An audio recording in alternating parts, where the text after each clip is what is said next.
New years पे कभी मत न्यू ईयर्स सोना। पे कभी मत ये सोना। बात मेरी माँ मुझे हमेशा बोलती थी।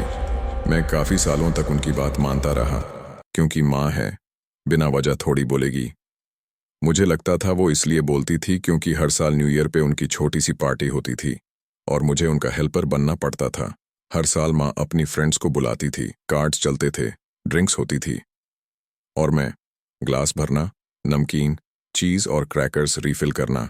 जैसे ही रात के 12 बजते सब लोग निकल जाते और मुझे ऊपर भेज दिया जाता, जा सो जा। अब मैं बड़ा हो चुका हूँ, नोएडा में अपने 2 रूममेट्स रिया और अनान्या के साथ रेंटेड फ्लैट में रहता हूँ। साथ ही एक नई जॉब लग गई थी। प्रॉब्लम ये थी कि जॉब ने मेरी हालत खराब कर दी थी।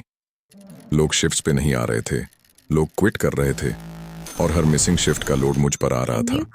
ओवरटाइम पे ओवरटाइम। मैं मना नहीं कर पाया, धीरे धीरे टूट रहा था।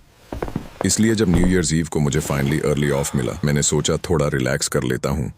मैं, रिया और अनान्या लिविंग रूम में बैठे, बीयर खोली। टीवी पे न्यू ईयर का काउंटडाउन चल रहा था। आंखें भारी हो रही थी, पर मैं खुद को जगाए रखने की कोशिश कर रहा था। लेकिन रात 10 बजे तक मेरी बॉडी ने जवाब दे दिया। मैं खड़ा हुआ और बोला, गाइस, सो के आता हूँ। ऊपर गया, बेड पे गिरा और तुरंत गहरी नींद आ गई।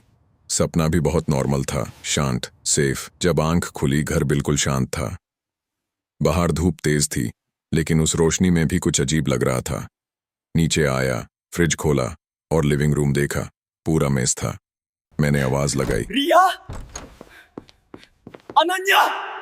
फिर भी कुछ नहीं। दोनों के रूम्स देखे, खाली। मुझे लगा शायद साथ में बाहर गई होंगी। बाहर जाके देखा, दोनों की गाड़ियां पार्किंग में थी। दिसंबर की तेज ठंड में वॉक पे जाना बिल्कुल लॉजिकल नहीं लग रहा था।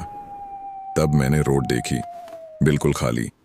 ये रोड नॉर्मली हमेशा बिजी रहती है। आगे तक देखा, एक भी गाड़ी नहीं। पड़ोसियों के घर देखे, कार्स थी, पर एक भी इंसान नहीं। तब सीने के अंदर डर बैठ गया। मैं भाग के अंदर गया और रेडियो ऑन किया। सिर्फ डेड साइलेंस। फोन चेक किया, कॉल्स नहीं लग रहे थे, मैसेजेस सेंड नहीं हो रहे थे। स्क्रीन पे डेट लिखी थी, 1 जनवरी 2026। तब मुझे समझ आया, मैं न्यू ईयर पे सो गया था और वक्त यहीं अटक गया था। महीने बीत गए, दुनिया खाली थी। पहले फ्रीडम लगा, फिर लोनलीनेस। फ्रेश खाना खराब हो गया, ग्रोसरी स्टोर से गंदी स्मेल आने लगी। मैं कैंड फूड और फ्रोजन आइटम्स पे जी रहा था। 7वें महीने तक मैं इतना अकेला हो चुका था कि एक स्टफ्ड डॉग से बातें करने लगा। उसका नाम मैंने बंटी रखा। हम इमेजिनरी प्लान्स बनाते इंडिया घूमने के, पर अंदर सिर्फ खालीपन था। 11वें महीने तक मैं पूरी तरह टूट चुका था। मुझे लगा शायद यही एंड है। तब मुझे याद आया, अगर इस जगह आने का तरीका है तो बाहर जाने का भी होगा।